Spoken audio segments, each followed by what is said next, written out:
새만금 개발청의 골프 관광 개발이 허위 서류에 자초한 데 이어 다른 사업은 수십억 대 소송에 휘말린 사실이 추가로 확인됐습니다. 김제 쪽 노출 부지 예정된 첨단 복합 산업단지 이야기인데요. 우선 협상 기한을 명시하지 않은 허술한 사업자 선정 지침이 빌미가 된 것으로 드러났습니다. 정보기관 스스로 논란을 자초했다는 지적이 불가피합니다.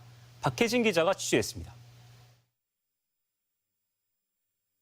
김제와 인접한 새만금 노출부지입니다. 새만금 개발청은 3년 전 한 민간 컨소시엄을 우선 협상자로 지정하고 첨단 복합단지 조성에 돌입했습니다. 3,600억 원을 투자받아 2.5제곱킬로미터를 매립한 뒤 4차 산업과 신재생에너지 전진기지를 조성한다는 계획으로 지역사회의 기대는 높았습니다.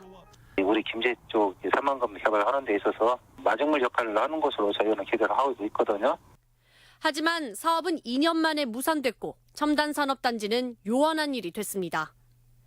새만금 개발청이 사업을 지연시키고 있다는 이유로 지난해 말 사업자들에게 협상 취소를 통보했기 때문입니다.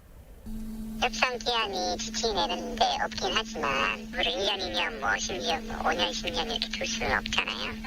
그런데 새만금 개발청이 함부로 우선 협상 지정을 취소했다며 민간업체가 법적 투쟁에 나선 것으로 확인돼 파문이 커지고 있습니다. 우선 협상자 지위를 돌려주고 사업 이행 보증금 30억도 돌려달라며 올 초 행정소송을 제기했고 지난달 재판이 개시된 걸로 확인됐습니다. 개발청에서 진짜 시킨 거라고 얘기를 하는 것이니까 서로 주장한 것이 다 틀리기 때문에 소송에 들어간 거잖아요.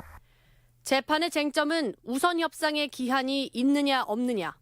실제 개발청의 우선 협상자 선정 공모 지침을 보면 협상 유효 기간에 대한 언급 자체가 없어 언제부터가 지연인지 공방이 있을 수밖에 없습니다. 3천억대 새만금 개발청 사진의 발이 묶이게 됐습니다. 다음 사업자를 바로 구할 수 없는 이유가 혹시 소송 때문인가요? 소송이 영향이 있을 수도 있고요. 다양한 요인들이 있는 걸로 알고 있습니다. 앞서 박세리 부친의 허위 서류로 무산된 골프 관광 개발의 경우 협상 기한 3개월을 2년까지 기한 없이 연장해 논란이 된 새만금 개발청. 반면 다른 사업은 기한에 대한 규정조차 없어 소송이 제기되면서 허술하고 안일한 개발 행정의 민낯이 속속 드러나고 있습니다. MBC 뉴스 박혜진입니다.